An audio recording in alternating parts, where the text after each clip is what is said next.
I like this with BO5 and SCCC. They've realized that Hanskin's just spamming Splinter Blast, and they just stay far enough away. So BO5 keeps moving up a little bit further up, and SCCC stood down. They just keep that nice distance between the two. Disruption up on top. They're trying to go in. Now they got Hoof Stomp of Valble, actually getting a double stun, so Fada will not be able to escape from this one. XSS will spill the first blood. Not number one on CS. That one belongs to the Centaurs. Yeah, they're really going in on 33. Need more help. Maybe support is arriving from Fada, but it's all a little too late. At least be able to help protect Hanskin. They won't get much more than that. Observers and sentries planted down by Fada. They want to try and do something here in mid. Limp having Exorcism and level 7. And the catapult. And it's time to attack the lane. And Chawaz is like, oh, I don't D-push. I am an OD. Centaur, do you D-push? No. Gyrocopter, I got 1 point in flat cannon. Okay, we have no D-push. And Alliance recognize the weakness. The Imprisoment's out. Centaur's coming over. They're going to look for the quick stomp, but then another banishment out from Fade as they go from one to the other. But DP's had a lot of time to have some extra damage. OD drops a hammer, but so little damage. And NicoBaby! Centaur, he walked into the edge of the chronosphere. OD being kept alive by BO5, but Centaur gets the stampede up. They couldn't kill him in time as NicoBaby was trying to focus on the OD. But through all of this, through the double imprisonments, they don't control him. They just give him more time for the ulti. He's re-healed up as the ultis come back. But it will mean Alliance do not find the tower. Big part of this. Limp, he went for the casual bracer instead of a double null and a wand. Skip Bottle has the boots too. So much survivability, 1200 HP almost, at just 8 minutes into the game. And once again, Alliance, I think they've keyed in on a big part of Aster's success. They're targeting this mid tower once again. This DP first pick, you can see why they like it. They can actually force an issue. And this, I got to say, is also the first time I think I've actually seen Alliance, hang on, bottom lane, call down committed as well. 33 at least can push back SCCC with the spear, but stunned up, massively poison stacked. 33 will die underneath the tier 1 tower. Relocate, lane. Disruption, and the relocate. That took a little bit longer, and the silence. Limp's able to get it off. Fada's also there as well to help out. He doesn't have level 6 just yet over on the Oracle, but they keep the Gyrocopter control. The IO, he's locked in here. They're just focusing on Gyrocopter defensive disruption. Actually, in the imprisonment, BO5 will end up taking him back all the way home. But NicoBaby, he wants at least something out of this, and he's looking for Fade. But without a slow, I'll jump forward. You got a lock, you got a bash, you got a hit, and you got nothing. Yeah, it's worth a shot. You gotta I think 33 wants to keep going on bottom. No reload. He's twitching in the trees. He'll break him down with the Arena of Blood if they can just get close enough. Splinter Blast will fly. NicoBaby just walks underneath the tower. The Arena of Blood got both BO5 as well as SCCC. They're underneath the tower, but BO5, he's being uncontested back at the tower, so they let the curse go. Centaur will arrive. They start hitting into the Gyrocopter. The defensive imprisonment from OD stops the Gyrocopter from being hit from XSS and actually keeps him alive. And into the hammer, Faceless Void. He's still surviving. Fada repairing the damage on a time walking out Faceless Void. Another quick silence from the tree line. Winter Wyvern is waiting there. And Aster, the fight that they really want to have, they just can't Nobody can kill anybody, Toby. There's too many saves. Oh, what amazing positioning from BO5, though. Kept the tether the entire time. Didn't even touch his gyro during the Wyvern ultimate. And that's Triple C. He's just beefy. He's got that tether. He's not taking him down. Does Alliance need to switch their target? And, reload coming out. They found somebody with a disrupt. Yep, it's going to be 33. Man, he feels like the only player who keeps dying. He's actually 3 of the 4 deaths of Alliance. XSS has a pipe, and he'll have a blink in a little bit. Like, how is this hero even going to die? They're going to try and fight bottom. We're about to put the test, the life of Aster to the test. All for the battle for the 15-minute runes. Fada has to false promise himself. I'm seeing a lot of charges starting to build up here for the OD. The Arena from 33 comes up, but it won't stop the hammer from dropping and just killing Oracle. In fact, Oracle trying to heal through this? No, Fada doesn't survive through this. A quick silence. They can't drop the hammer. The spear, no, can't get him away. And Fada, no way to get up the hill in time. While Centaur working out to keep Limp in position so the relocating Gyrocopter can go to Ham using that Aghanim Scepter and call down. Limp gets stunned up. He'll fall as well. Too big. Hero is down. The other support about to fall too. Just trying to create a little bit of space with that Winter's Curse. As Hanskin flies to the trees, but XSS already there. Hits the Hoof Stomp. Got a decent amount of magical damage ready to kill off the Wyvern as he comes out of his curse. Called Cold Embrace. But look at Alliance. Hey, we're feeling a little bit behind. What do? Into Roshan, under the cover of smoke. The question is, does Aster realize this? The Radiant Scan was a lot further to the north. And SDCC is pretty close to this, They didn't but see the ghost. they're still under the cover of smoke, and the Dire Observer watching IO and Gyro farm and realizing they have no idea at all. That's a play right there. And this is what you got to do. You're behind, take risks. Pop the ulti. They have the arcane, so now only 70 seconds. You'll have another one ready to go. Nico, baby, now with the Aegis, he'll have Battle Fury in just a moment. And then finally, his farm speed will start to catch up to what this Gyro's been able to output. Because he's just free farming, sure, but you just don't farm as fast. 114 CS on Void. Gyro of SEC, 170. Bottom lane, SD Disruption's out. So once again, we're going to have a hero caught out. Hanskin, no way to survive this. But Essence Ring, this one, pretty solid pickup for Limp. If he can live through the initial burst, that'll be huge. Trying to set up on the Hanskin's looking towards mid. I don't know. He has Aegis the Immortal. Like, the problem is there's an IO who has Relocate sitting on the other side. So even if they know if they jump him, they chrono him, they're not going to get the kill. Yep, and because the Rocket's flying to Void, you know, okay, I can just finish this off real quick. Oh, TP, oh, nice now yours. it's a good chrono position. If he can hit that back line, he'll catch out 3 heroes. Starts with the time dilation. Again, time walking back. They're not feeling like they've got the fight in them. They don't have damage, Toby. No DP ultimate, no chance of killing anybody inside of Chrono. Faces Void instead found Fade.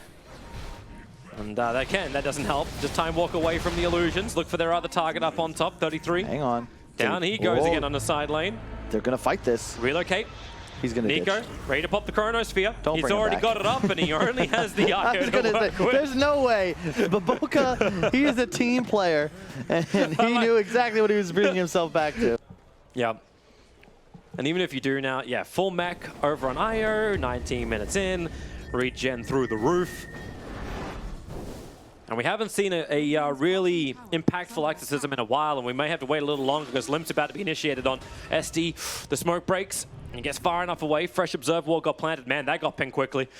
They have an Observer and Sentry on the hill. So Alliance, this time around, they have better vision, but now the ping coming from Myers, it's like they know, they see. Limp. But he went back in again. Disruption's out, a blink into a hoof stomp. Limp actually getting a quick little dodge out. He's protected by the false promise. A quick stampede.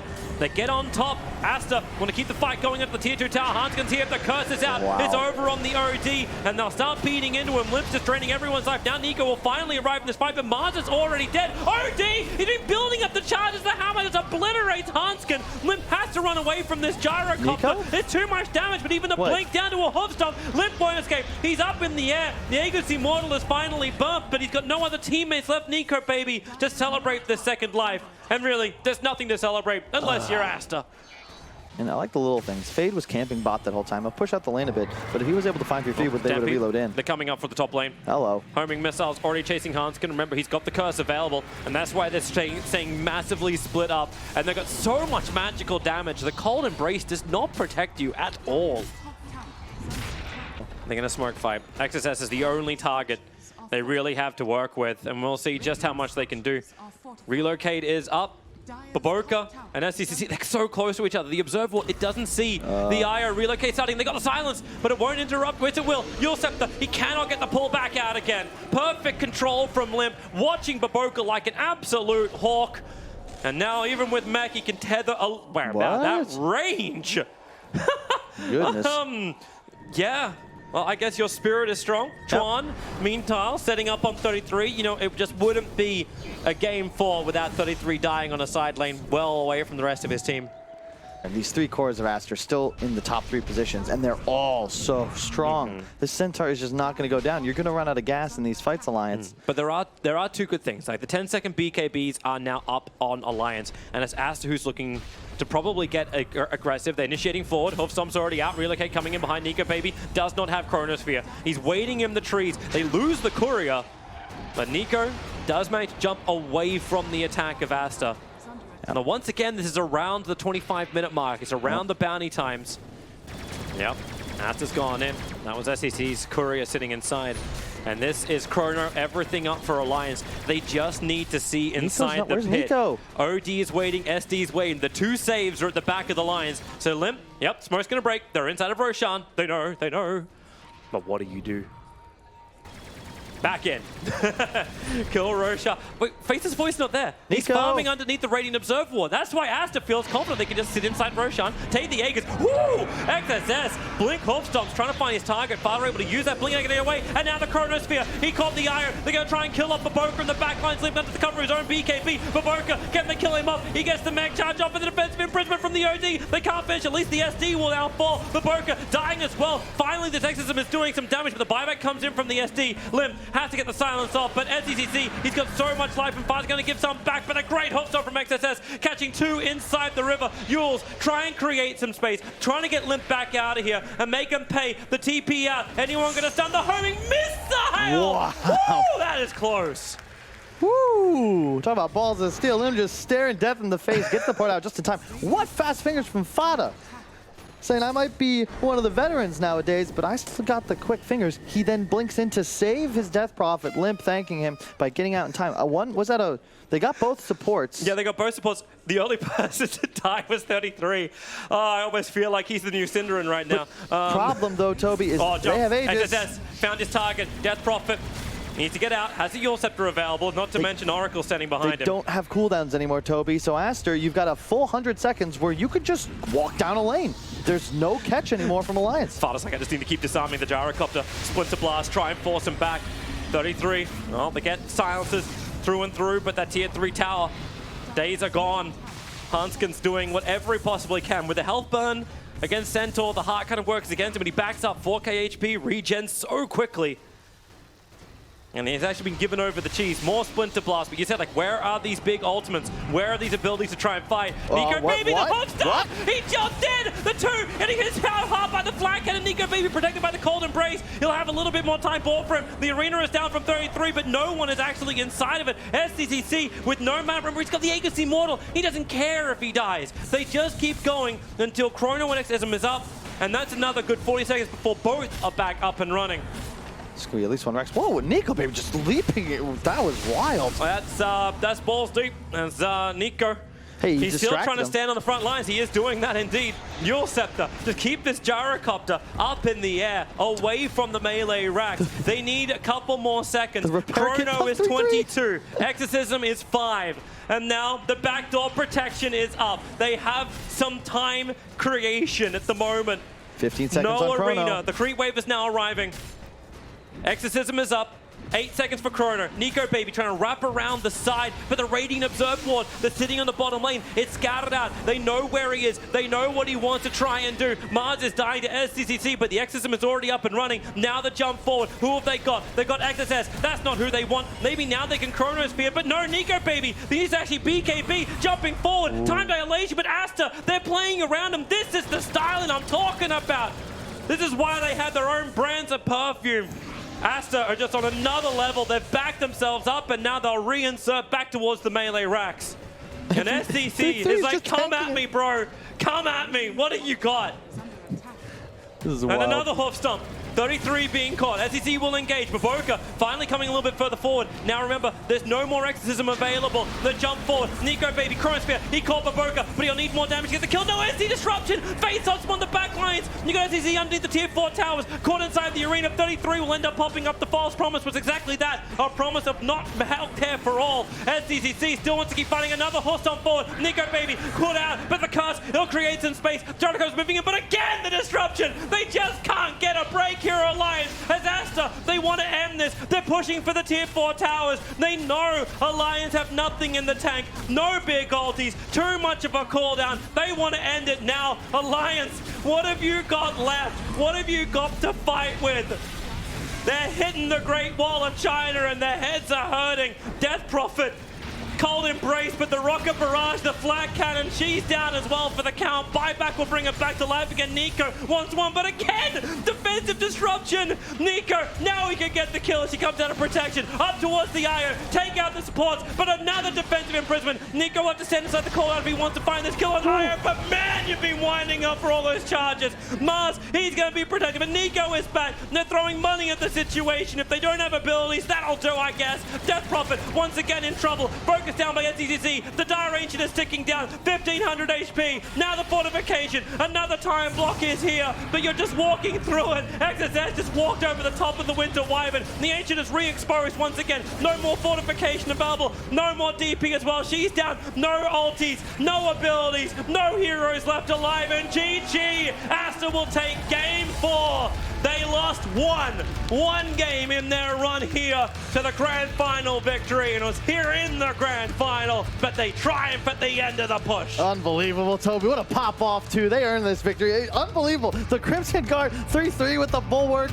They had Repair Kit, they had Glyph, doing everything they can to keep the base alive. It was like a 4-minute team fight, but the positioning, they consistently can only get the one chrono. Man, here it is, Aster. They have deserved this. They've deserved the place in the major position. They are your Grand Final champions of the StarLadder ImbaTV.